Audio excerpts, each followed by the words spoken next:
বাবা ধনী কিংবা গরিব যাই হোক না কেন, এই পৃথিবীতে বাবা থাকাটাই জরুরি।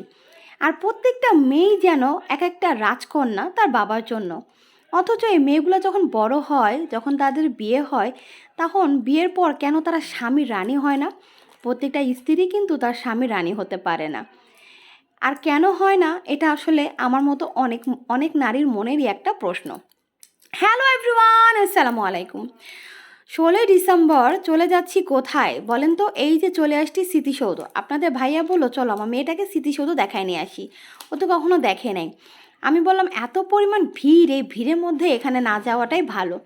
সে বলল আরে আওয়ামী লীগ নাই, সরকার নাই, কেউ নাই, কোনো ভিড়ই হবে না। আসার পরে দেখি সাধারণ পাবলিক মনে হয় বাংলাদেশের সব পাবলিক এইখানটাতেই, কোথাও আর যাওয়ার জায়গা নেই, সবগুলো এসে এখানে একদম ভিড় ধরে আছে। তারপরে এই যে স্মৃতিসৌধ এত দূরে, অনেকখানে হাঁটতে হয়, হাঁটার আমার এনার্জি নাই। আমার ওই গাড়িতে করে আস্তে আস্তে আর রাস্তা এত পরিমাণ জ্যাম ছিল যে আমার এনার্জি ওই রাস্তাতেই শেষ। তারপরে হচ্ছে এই যে আমরা হচ্ছে মাখা খাবো, এই মাখাটা দেখেই দুপুরবেলা একদম ঠিক 12টা বাজে বাসা থেকে বের হয়েছিলাম। আর এটা খাওয়ার পর এত পরিমাণ মজা লাগতেছিল যে আসলে কি বলবো। তারপরে হচ্ছে গিয়ে ও বলল যে এটা খুবই ভালো, তখন আমিও নিলাম।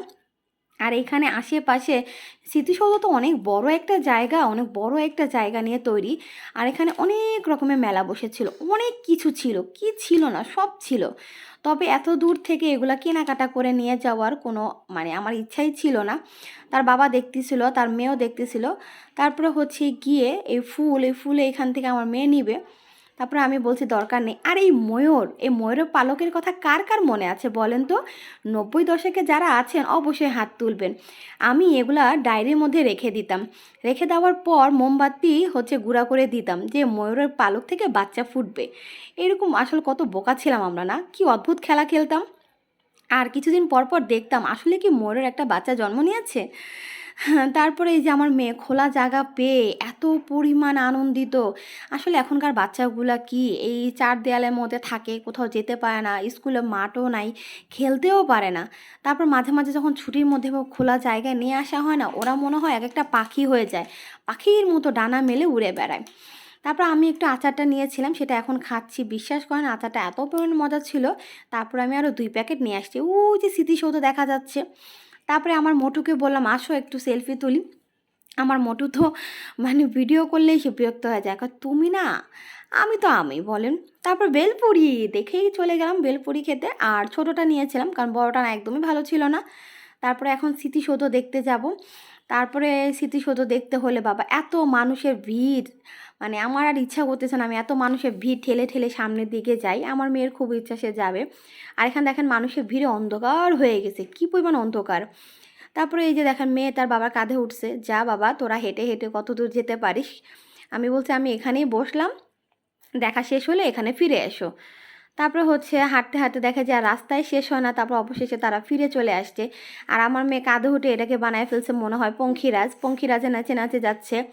আর এই মোটু মানুষ বেশিক্ষণ হাঁটতেও পারে না, হাঁটলে হরান হয়ে যায়। যাই হোক, নদীর পাশে দাঁড়াইছিলাম, আমি এখানে বসেছিলাম একা একা। আর এখানেও দেখুন কোনো জায়গা বাকি নেই, এত পরিমাণ মানুষ। আর আমার হাজব্যান্ডের ইচ্ছা তার মেয়েকে সে সব কিছু ঘোরাবে, দেখাবে, তার মেয়ে সব কিছু ঘুরবে। আর খুব ফুলের সিজন না এখন, গাঁদা ফুল না মানে এত সুন্দর করে সাজানো হয়েছিল, ভালোই লাগতেছিল। আর এরই মধ্যে আমার মেয়ের চেপে গেল ওয়াশরুম। আমরা আর 1 মিনিটও দেরি করলাম না, দৌড়ে বাসায় চলে যেতে হবে। 30 মিনিটের মধ্যে আমরা বাসায় চলে আসছি, বিশ্বাস করুন এত দ্রুত আপনার ভাইয়া গাড়ি চালাইছে। তারপর বাসায় এসে আমার মেয়েকে ফ্রেশ ট্রেশ করে খাওয়া দাওয়া করে তারপরে হচ্ছে সন্ধ্যায় এই যে চা নিয়ে বসলাম। আর একটা কেক বানিয়েছিলাম, এখন এটাকে কাটার জন্য অস্থির হয়ে গেছে। বাংলাদেশের পতাকা বানিয়েছিলাম, আসলে স্কোয়ার শেপের যে মোলটা আমার ছিল না, তাই রাউন্ডটা দিয়ে বানালাম।